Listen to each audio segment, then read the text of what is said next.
ನಮಸ್ಕಾರ ಸ್ನೇಹಿತರೆ, ಹೆಂಗಿದ್ರಿ? ಎಲ್ಲರೂ ಚೆನ್ನಾಗಿದ್ದೀರಿ? Welcome to my channel. ಗೌಂಡಿ ಅರ್ಕ ಎದಕ್ಕೆ ನಾನು ನನ್ನ ಮಗ ಐಸ್ ಕ್ರೀಮ್ ತಿನ್ನಾಕ ನೋಡಿ. Hello guys, welcome to our blog. Subscribe my channel.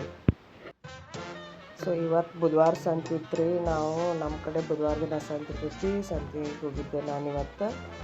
ಕಾಯಿಪಲ್ಲೆ ತೊಗೊಂಬರ್ಬೇಕಂತಂದು ಎಷ್ಟು ನಾವು ಮೊದಲಕ್ಕೆಲ್ಲ 100 ರೂಪಾಯಿ ತೊಗೊಂಡು ಹೋದ್ರೆ ಎಷ್ಟು ಸಾಕಷ್ಟು ಸಂತೆ ಬರ್ತಿತ್ತು.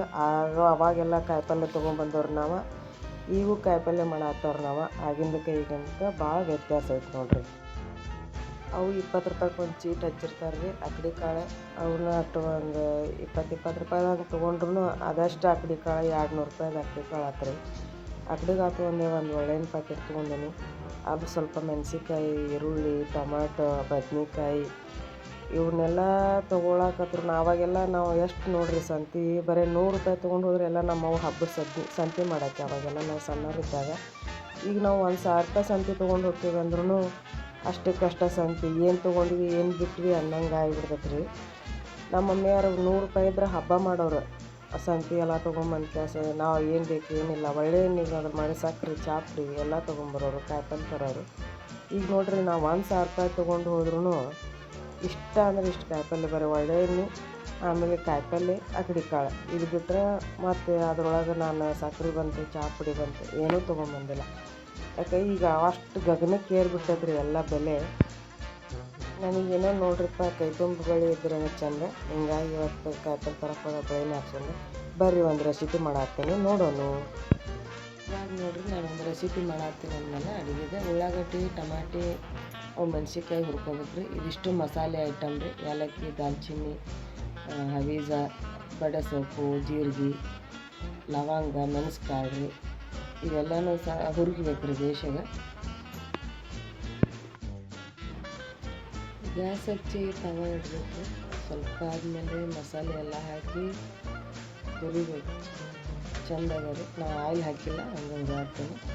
ಅದೇ ಇದಕ್ಕೆ ನಾವು ಈರುಳ್ಳಿ ಹಾಕಿ ಫ್ರೈ ಮಾಡ್ಕೋಬೇಕು ರೀ ಫಸ್ಟ್. ಚೆಂದಾಗ ಅದು ಹುರಿದ ಮೇಲೆ ಮತ್ತು ಹೊಳ್ಳಿ ಅದಕ್ಕೂ ಟಮಾಟೆ ಹಾಕಿ ಒಂದು ಸ್ವಲ್ಪ ಎಣ್ಣೆ ಹಾಕಿ ಹುರಿಬೇಕು. ಸ್ವಲ್ಪ ಹೊತ್ತು ಮುಚ್ಚಬೇಕು ರೀ. ಅದನ್ನ ಆಮೇಲೆ ಸ್ವಲ್ಪ ಮೆತ್ತಗಾಕೈತಿ. ಮೆತ್ತಗಾದ್ಮೇಲೆ ತೆಗೆದ್ಬಿಟ್ಟು ಹೊಳ್ಳಿ ಒಂದು ಪ್ಲೇಟಿಗೆ ಸರ್ವ್ ಮಾಡ್ಕೊಂಡ್ರಿ ತಗೊಳ್ಳೋಣ. ಇದಕ್ಕೆ ಕೊಬ್ಬರಿ, ಅಲ್ಲ, ಬೆಳ್ಳುಳ್ಳಿ ಮತ್ತು ಕೊತ್ತಂಬರಿ ಸೊಪ್ಪು, ಪುದೀನ ಸೊಪ್ಪು ಇದನ್ನೆಲ್ಲ ಅಷ್ಟು ಜಾರಿಗೆ ಹಾಕೋಣ್ರಿ. ಈಗ ನೋಡ್ರಿ ಮಸಾಲೆ ನುಣ್ಣಗೆ ರುಬ್ಬಿದ್ರೇ ಅದು ಟೇಸ್ಟ್ ಆಗೋದು. ಯಾಕಂದ್ರೆ ಅದು ಬಾಯಿಗೆ ಸಿಗೋದಿಲ್ಲ. ಹಂಗೆ ನುಣ್ಣಗೆ ರುಬ್ಕೊರಿ ಮಸಾಲೆ ಹಾಕ್ಬೇಕ್ರಿ. ಅವ್ರು ಟಮಾಟಿ ಹುರಿದಿಟ್ಟಿದ್ನಲ್ರಿ, ಉಳ್ಳಾಗಡ್ಡಿ, ಟಮಾಟಿ, 2 ಮೆಣಸಿನ್ಕಾಯಿ ಹಾಕ್ಯಂಡ್ರಿ ನಾನು ರುಬ್ಬೇಕ್ರಿ. ಈಗ ನೋಡ್ರಿ ಇನ್ನೂ ಸಣ್ಣಾಗಿಲ್ಲ, ಅದಕ್ಕೆ ನೀರು ಹಾಕೋತೀನಿ ಇನ್ನೂ ಸ್ವಲ್ಪ. ಅಂದ್ರೆ ಗಂಧಗ ಆಗುತ್ತೆ, ಎಷ್ಟು ಸಣ್ಣ ಆಗುತ್ತೆ ಅಷ್ಟು ಚಲೋ ರೀ. ಅದರಿಂದ ಜಾರ್ ಮೇಲೆ ಮುಚ್ಚಲಿಲ್ಲ, ಅದು ಸಣ್ಣಗೆ ಇಷ್ಟು ಗಂಧಗ ಆಗುತ್ತೆ ನೋಡ್ರಿ.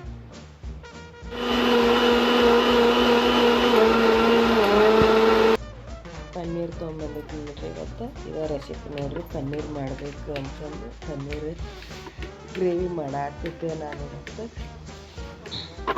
ಯಾವಾಗಾರು ಒಂದು ತೊಗೊಂಬಂದಿರ್ತೀವಿ ರೀ. ಬಟ್ ಯಾರು ಯಾಕಂದ್ರೆ ನಾವು ಏನು ನಾನ್ ವೆಜ್ ಕಡಿಮೆ ರೀ ಮಾಡೋದು. ಹಿಂಗಾಗಿ ಇವತ್ತು ಹೋದಾಗ ತೊಗೊಂಬಂದಿದ್ದೆ.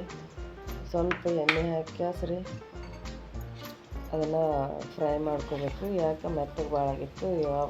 ಈ ಸತಿ ಆರೋಗ್ಯ ತೊಗೊಂಬಂದಿದ್ದೆ ಪನ್ನೀರ್ ನಾನು. ಚಲೋ ಐತ್ರಿ ಇದು.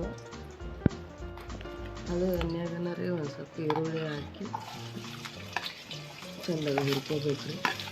ಕೆಂಪಗೆ ಹುರಿದಾದ್ಮೇಲೆ ಟೊಮ್ಯಾಟೊನ ಹಾಕ್ಕೋಬೇಕು ರೀ. ಅದಕ್ಕೆ ಅನ್ನಕ್ಕೆ ಇಟ್ಟಿದ್ದೀನಿ ರೀ. ಈಚೆ ಕಡೆ ಅನ್ನನೂ ರೆಡಿ ಆಯ್ತು. ಇಷ್ಟು ಕೆಂಪಗೆ ಫ್ರೈ ಆಗುತ್ತೆ ನಾನು ಹುರಿಬೇಕು ನೋಡ್ರಿ. ಚೆಂದಾಗಿ ಹುರಿದ್ರೆ ಅದು ಇದು ಹಾಕತ್ರಿ. ಹಸಿ ಬಿಸಿ ಇದ್ದಂದ್ರೆ ಈರುಳ್ಳಿ ತಿನ್ನಕ್ಕೆ ಅಷ್ಟು ಇರೋಂಗಿಲ್ಲ. ಬೇಷಾಗಿ ಹುರಿದ್ರೆ ಚಲೋ ಆಗುತ್ತೆ. ಹಂಗಾಗಿ ಅವಾಗ ಅದು ಮೆತ್ತಗಾದ್ಮೇಲೆ ಟೊಮ್ಯಾಟೊ ಹಾಕ್ಕೊಂಡು ಅದನ್ನು ಫ್ರೈ ಮಾಡಿಕೊಂಡು ರುಬ್ಬಿಟ್ಟಿದ್ದು ಮಸಾಲೆನೂ ಹಾಕಿಬಿಡ್ಬೇಕು ರೀ. ಮಸಾಲೆ ಮಾತ್ರ ಸಣ್ಣಗೆ ಭಾಳ ರುಬ್ರಿ. ಗಂಧಗ ಆತಂದ್ರೆ ಅದು ಪನ್ನೀರ್ ಜೊತೆ ನಮಗೆ ತಿನ್ನಕ್ಕೂ ಸ್ವಲ್ಪ ಟೇಸ್ಟ್ ಅನಿಸ್ತೈತಿ. ಇಲ್ಲ ಅಂದ್ರೆ ಮಸಾಲೆ ಬಾಯಿಗೆ ಸಿಕ್ಕೊಂಡು ಸರಿನಾ ಅನ್ಸಂಗಿಲ್ಲ ರೀ. ಯಾವಕ್ಕೊಬ್ಬ ಒಮ್ಮೊಮ್ಮೆ ಏನಾಗಂಗಿಲ್ಲ ರುಬ್ಬಿದ್ದೆಲ್ಲ ಹುರ್ಬೇಕಿತ್ತಂದ್ರೆ ತೊಳಕ್ಕೆ ಮಸಾಲೆ ಬಾಯಿಗೆ ಸಿಗ್ತೈತಿ. ಹಿಂಗಾಗಿ ಗಂಧಗ ರುಬ್ಬ್ರಿ.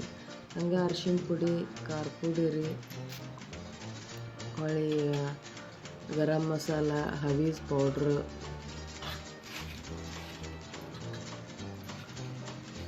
ಹಾಕಿ ಗ್ಯಾಸ ಅದನ್ನು ಸ್ವಲ್ಪ ಹೊತ್ತು ಕುದಿಯಕ್ಕೆ ಬಿಡ್ಬೇಕು ರೀ. ಅದೇ ಖಾರ ಅದೆಲ್ಲ ಹಾಕಿ ಸರಿಯಾಗಿ ಮಿಕ್ಸ್ ಮಾಡ್ತೀರಿ. ಮಿಕ್ಸ್ ಮಾಡಿ ನೋಡಿ ಫ್ರೆಂಡ್ಸ್, ನನ್ನ ಚಾನಲ್ನ ಯಾರೆಲ್ಲ ನೋಡ್ತಾ ಇದ್ದೀರಾ ಸಬ್ಸ್ಕ್ರೈಬ್ ಮಾಡ್ತೀರಿ, ಶೇರ್ ಮಾಡಿರಿ, ಕಾಮೆಂಟ್ ಮಾಡಿರಿ, ಲೈಕ್ ಮಾಡಿರಿ. ದಯವಿಟ್ಟು ಸಬ್ಸ್ಕ್ರೈಬ್ ಮಾಡೋದನ್ನು ಮರಿಬೇಡಿ. ಇದ್ರ ಮೇಲೆ ಸ್ವಲ್ಪ ಹೊತ್ತು ಮುಚ್ಚೋಣ್ರಿ, ಅದು ಕುದೀಲಿ.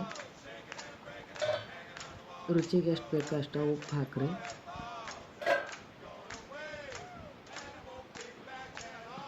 ಇವಾಗ ನೋಡ್ರಿ ಅದು ಕುದಿಯಾಕತ್ತೈತಿ ಗ್ರೇವಿ ಎಲ್ಲ. ಈಗ ಪನ್ನೀರ್ ಹಾಕ್ತೀನಿ ನೋಡ್ರಿ. ಅದಕ್ಕೆ ಪನ್ನೀರ್ ಹಾಕಿದ್ಮೇಲೆ ಒಂದು 10 ನಿಮಿಷ ಬಿಟ್ಟರೆ ಸಾಕ್ರಿ. ಅದು ಕುದ್ರೆ ಒಂದು 10 ನಿಮಿಷ ಆದಮೇಲೆ ನಾವು ಸರ್ವ್ ಮಾಡ್ಕೋಬೋದು. ಸೊ ಫ್ರೆಂಡ್ಸ್, ಇದು ಬಡವ್ರ ಮನೆ ಪನ್ನೀರ್ ಗ್ರೇವಿ. ನಿಮಗೆ ಇಷ್ಟ ಆಯ್ತು ಇಲ್ಲ ಅಂತ ಕಾಮೆಂಟ್ ಮಾಡಿ ಹೇಳೋದನ್ನು ಮರಿಬೇಡ್ರಿ. ಯಾಕೆ ನಾವು ನಮ್ಮ ಮನ್ಯಾಗ ನಾನ್ ವೆಜ್ ಮಾಡೋದು ಕಡಿಮೆ, ಹಿಂಗಾಗಿ ಯಾವಾಗಾರ ಪನ್ನೀರ್ ತೊಗೊಂಬಂದಿರ್ತೀವಿ ಅಥವಾ ಎಗ್ ಜಾಸ್ತಿ ತೊಗೊಂಬಂದಿರ್ತೀವಿ. ಬಿಟ್ಟರೆ ನಾನ್ ವೆಜ್ ಮಾಡೋದಿಲ್ಲ ನಮ್ಮ ಮನ್ಯಾಗ ಕಡಿಮೆ. ನಾನ್ ವೆಜ್ ನಾನಂತೂ ತಿನ್ನೋದಿಲ್ಲ, ಮಗ ತಿಂತಾನಂತಂದು ಯಾವಾಗಾರ ಒಂದು ಮಾಡಿರ್ತೀನಿ. ಅವನು ಈಗ ಎಲ್ಲರೂ ಹೊರಗೆ ಕೆಲಸಕ್ಕೆ ಹೋಗಲಿ ಅಥವಾ ಎಲ್ಲರೂ ಹೊರಗಡೆ ಹೋದ್ನಂದ್ರೆ ನಾವು ಮಾಡೋದನ್ನು ಕಡಿಮೆ. ಸೊ ನಮ್ಮ ಬ್ಲಾಗ್ ಇಷ್ಟ ಆದರೆ ಲೈಕ್ ಮಾಡೋದು, ಶೇರ್ ಮಾಡೋದು, ಕಾಮೆಂಟ್ ಮಾಡೋದನ್ನು ಮರಿಬೇಡ್ರಿ. ವಿಡಿಯೋ ಹೆಂಗಾಗೈತೆ ಅಂತ ನೀವು ಕಾಮೆಂಟ್ ಮಾಡಿ ಹೇಳಿದ್ರೆ ಗೊತ್ತಾಗುತ್ತೆ ನಮಗೆ ಯಾವುದು ಹೆಂಗೆ ಏನು ತಿಳ್ಕೋಬೇಕು ಅಂತಂದ್ರೆ. ಈಗ ಚೆನ್ನಾಗಿ ಬಾಯ್ಲ್ ಆಗತ್ತೈತಿ ನೋಡಿರಿ, ಕುದಿಯಾಗತ್ತೈತಿ. ಈಗ ಪನ್ನೀರ್ ರೆಡಿ ಆಗೈತ್ರಿ ನೋಡಿರಿ. ಈ ರೆಸಿಪಿ ನಿಮಗೆ ಇಷ್ಟ ಆದರೆ ಲೈಕ್ ಮಾಡೋದನ್ನು, ಶೇರ್ ಮಾಡೋದನ್ನು, ಕಾಮೆಂಟ್ ಮಾಡೋದನ್ನು ಮರಿಬೇಡ್ರಿ. ಯಾಕಂದ್ರೆ ನೀವು ಕಾಮೆಂಟ್ ಮಾಡಿ ಹೇಳಿದ್ರೆ ನಮಗೆ ವಿಡಿಯೋ ಹೆಂಗೆ ಬಂದೈತಿ ಏನಿಲ್ಲ, ಮತ್ತೊಂದು ವಿಡಿಯೋದೊಳಗೆ ನಾವು ಹೆಂಗೆ ಮಾಡಬೇಕು ಏನು ಅನ್ನೋದು ನಮಗೆ ಗೊತ್ತಾಗೈತಿ. ಏನು ಹೇಳಲಿಕ್ಕಂದ್ರೆ ನಮಗೇನು ಗೊತ್ತಾಗಂಗಿಲ್ಲ. ಹೀಗಾಗಿ ಕಾಮೆಂಟ್ ಮಾಡೋದನ್ನು ಮರಿಬೇಡ್ರಿ. ವಿಡಿಯೋನ ಶೇರ್ ಮಾಡಿರಿ ನಿಮ್ಮ ಫ್ರೆಂಡ್ಸಿಗೆ. ನೋಡಿರಿ ಈ ಸುಜಾತ ಹಿಂಗೆ ಮಾಡ್ಯಾಳ ಆ ರೆಸಿಪಿನ ಅಂತಂದು. ಬಾಯ್ಲ್ ಆಗತ್ತೈತ್ರಿ, ಚೆನ್ನಾಗಿ ಬಾಯ್ಲ್ ಆಯಿತು. ಬನ್ನಿ ಸರ್ವ್ ಮಾಡೋಣ. ಪನ್ನೀರ್ ರೆಡಿ ರೀ ಫ್ರೆಂಡ್ಸ್. ಹೆಂಗಾಗೈತೆ ಅಂತ ಹೇಳ್ರಿ. ನೀವು ಚಪಾತಿಗೆ ಬಂತು, ಅನ್ನಕ್ಕೆ ಬಂತು, ರೊಟ್ಟಿಗೂ ರೀ ಚೆನ್ನಾಗಿ ಬಡಿಸ್ಕೊಂಡು ಊಟ ಮಾಡಿರಿ. ಮನೇಲಿ ಟ್ರೈ ಮಾಡೋದನ್ನು ಮರಿಬೇಡ್ರಿ. ಮತ್ತು ಉತ್ತರ Karnataka special paneer ready. So ನನ್ನ ಚಾನಲ್ನ ವಾಚ್ ಮಾಡೋದಕ್ಕೆ ಎಲ್ಲರಿಗೂ ತುಂಬ ಹೃದಯದ ಧನ್ಯವಾದಗಳು. Thank you.